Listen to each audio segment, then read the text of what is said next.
there might be another thing to worry about. A double mutant strain of COVID, which some believe is one of the reasons for the exponential surge in cases in India. This double mutant variant was first identified around March end. Several states, at least 10 of them. It is a variant of interest, and there are concerns regarding this variant and other variants as well that could be leading to some more severity in the infection rate and the type of infection. Also, now leading to the surge in the cases, adding up to the surge here. Let's take a listen.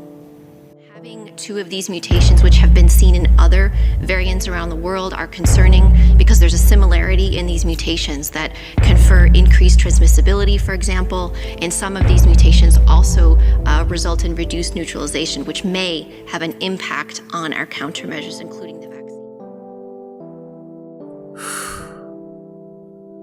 So what is this double mutant COVID-19 variant of India? Double mutant means that the two strains of the virus getting together and taking a new form. The double variant has become a challenge for doctors and scientists, as it is made of two strains, one strain from California and the other from India. The National Center for Disease Control, NCDC, had already warned about the double mutant in March itself. So, what makes this more dangerous? Well, the main problem with this strain is the rapid infection rate, because of which India has seen a steep increase in the COVID-19 cases.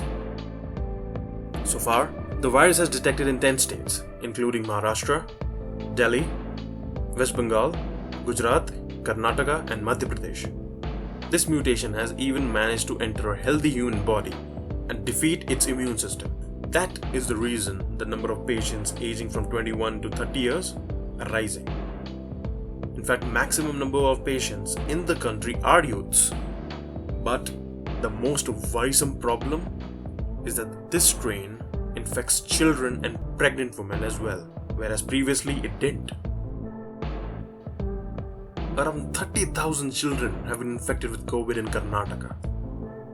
Surat, in the last 30 days, has seen 286 children up to the age of 10 getting COVID positive, in which 3 infants, including a 15-day-old child, died.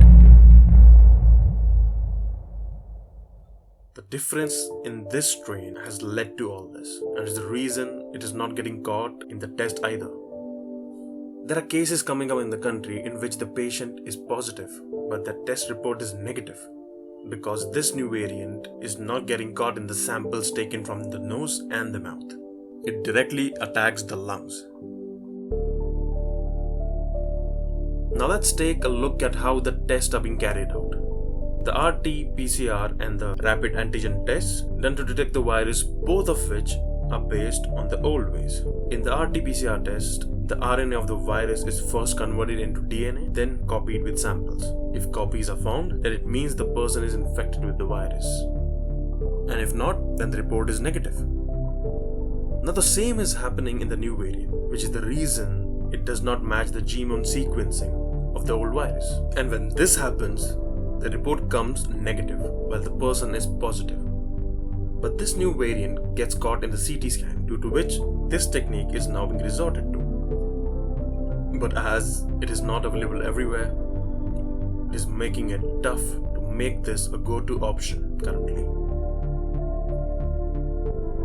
None of the efforts done to deal with the situation actually matters if we as humans don't show any kind of accountability towards curbing this crisis. Exports of critical raw materials used in the production of some COVID-19 vaccines have been blocked as a result of Biden's decision to invoke the US Defense Production Act earlier this year. The 1950s Act was originally passed to help ensure supplies and equipment during the Korean War. Today, its scope extends beyond America's military to even cover natural hazards, terrorist attacks, and other national emergencies.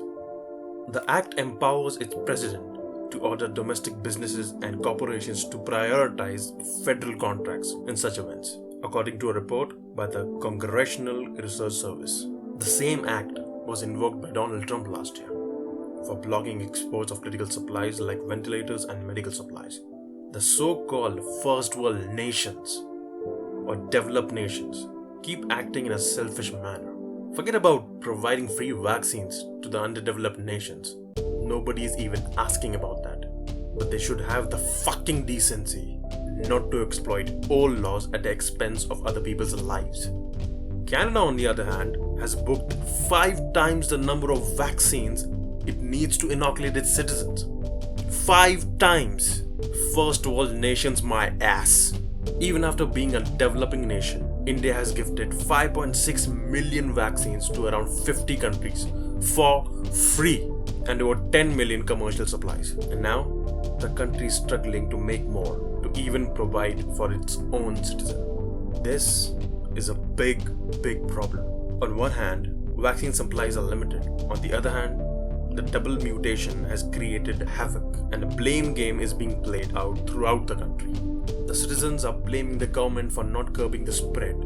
The center and state governments are fighting amongst themselves, carrying out political rallies amidst the pandemic and blaming the citizens for not following any rules imposed by them.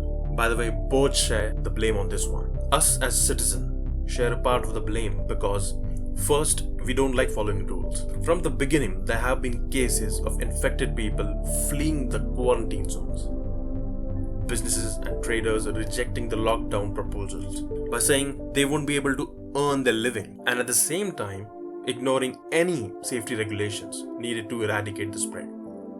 The local authorities share the blame because they ignore safety measures suggested by the doctors before the situation gets worse, and then cry after. There have been cases where people have been asked by doctors to take a test looking at their obvious symptoms, but won't take it because they don't want to be hospitalized. Yeah, they would rather infect their loved ones and others, end up killing some, than to be hospitalized and get cured.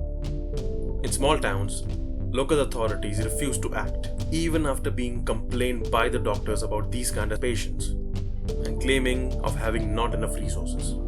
It has almost become an endless loop.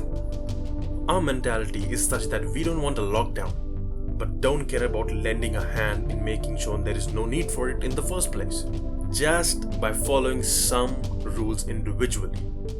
Listen people, we have to win this fight, and it can only be done by everyone's collective effort. So please have some common sense and do your part in preventing this spread as much as you can.